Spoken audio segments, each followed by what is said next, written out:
Hello' everyone, কি খবৰ? আকৌ এটি নতুন ব্লগলৈ আপোনালোকক স্বাগতম জনাইছোঁ। আজি আপোনালোকৰ কাৰণে লৈ আহিছোঁ কেঁচা আমৰ আচাৰ। কেঁচা আমৰ আচাৰ কিদৰে বনাওঁ শেষলৈকে চাই থাকিব। আৰু ইয়াতে ৰাখি দিছোঁ গোটা মছলাবোৰ, যিবোৰ আমৰ আচাৰত দিব লাগিব সেইখিনি। আৰু ইয়াতে ৰাখি দিছোঁ মই কাশ্মীৰী ৰেড চিলি পাউডাৰ 2 চামুচ। আৰু ইয়াতে বাকী মছলাবোৰ যিখিনি মই পাউডাৰ কৰি দিম সেইখিনি অলপমান ৰোষ্ট কৰি লৈছোঁ।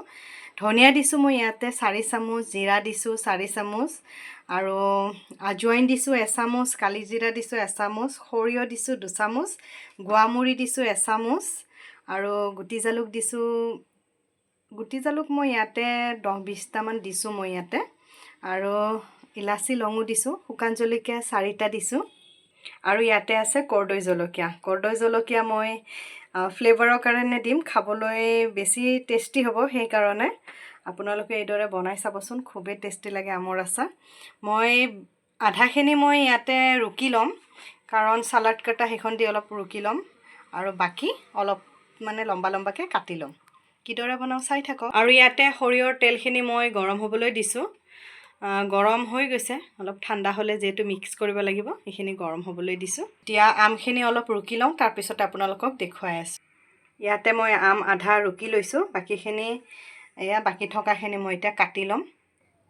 ফ্ৰেণ্ডছ, মই বাকী থকা আমখিনি এইদৰে কাটি লৈছোঁ, লম্বাকৈ কাটি লৈছোঁ। আৰু যিখিনি মই ৰুকি লৈছিলোঁ সেইখিনি এইদৰে ৰুকিছিলোঁ। আৰু ইয়াতে মই এখন কটনৰ কাপোৰ দি পেলাই পানীটো উলিয়াই দিছোঁ, যিহেতু পানী থাকিলে হয়তো আচাৰটো নষ্ট হৈ যাব পাৰে, আৰু ৰুকিলে যিহেতু পানী ওলায় সেইবাবে মই এইদৰে ৰুকি লৈছোঁ।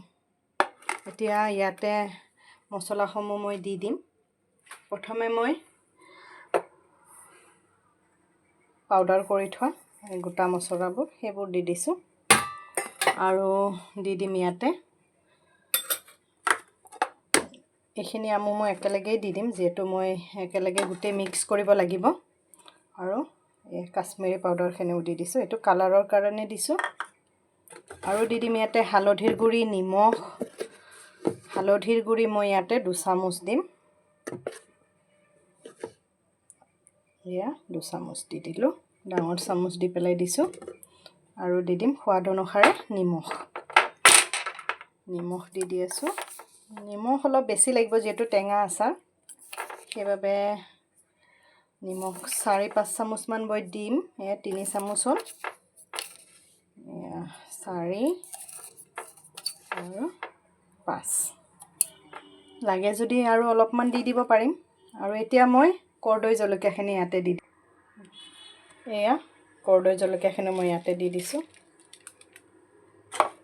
আৰু দি দিম গোটা যিবিলাক মই মছলা ৰাখিছিলোঁ সেয়া 1 চামুচ দি দিলোঁ। আৰু মেথি দিম 2 চামুচ, সৰিয়হ দিম মই 2 চামুচ, কালি জিৰা মই 1.5 চামুচ দি দিলোঁ। এয়া বাকী পাঁচফোৰণ দি দিম মই 1 চামুচ। এতিয়া গোটেইখিনি মই তেল দি পেলাই মিক্স কৰি ল'ম। ইয়াতে ভিনেগাৰ দি দিছোঁ যাতে আচাৰটো বেয়া নহয়, ভিনেগাৰ দি দিলোঁ। আৰু এতিয়া তেল দিম। এতিয়া মই গোটেইখিনি একেলগে মিক্স কৰি পেলাই আপোনালোকক দেখুৱাই আছোঁ। এয়া মোৰ গোটেইখিনি মিক্স কৰা হৈ গৈছে। এতিয়া কাঁচৰ বৈয়াম এটাত মই এইখিনি গোটেই ভৰাই ল'ম।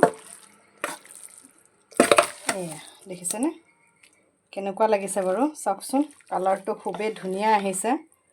এইখিনি মই 2-3 সপ্তাহলৈ মানে ৰেষ্টত থৈ দিম, যাতে এইখিনি কোমল হৈ যায়। কোমলিলে বেছি, যিমান আচাৰ পুৰণি কৰি খাব সিমান ইয়াৰ ফ্লেভাৰটো ভাল আহে।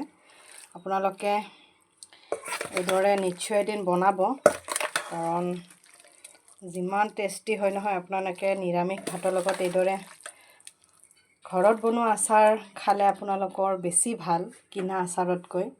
আপোনালোকে এইদৰে ঘৰতে বনাই পেলাই খাবচোন, বৰ ভাল লাগে।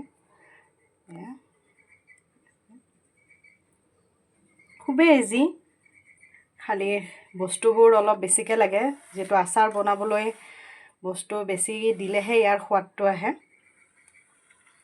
মছলা পাতি এইবোৰ বেছিকৈ লাগে। আৰু কৰ্দৈ জলকীয়াটো দিবলৈ নাপাহৰিব, কাৰণ কৰ্দৈ জলকীয়া দিলে বেছি টেষ্ট হয়। এতিয়া মই পুৰণি আচাৰৰ বৈয়াম এটাতে মই এইখিনি আচাৰ ভৰাই ল'ম। ইয়াতে মোৰ পুৰণি আচাৰ আছিল আৰু ইয়াতে মই তেল দি লৈছোঁ, গৰম যি কৰিছিলোঁ তেল, সেই তেলখিনি মই ইয়াতে আধা আছিল, আধাখিনি মই ইয়াতে দি লৈছোঁ। এতিয়া মই আচাৰখিনি ইয়াতে বৈয়ামত ভৰাই লওঁ, তাৰপিছত আপোনালোকক দেখুৱাই আছোঁ।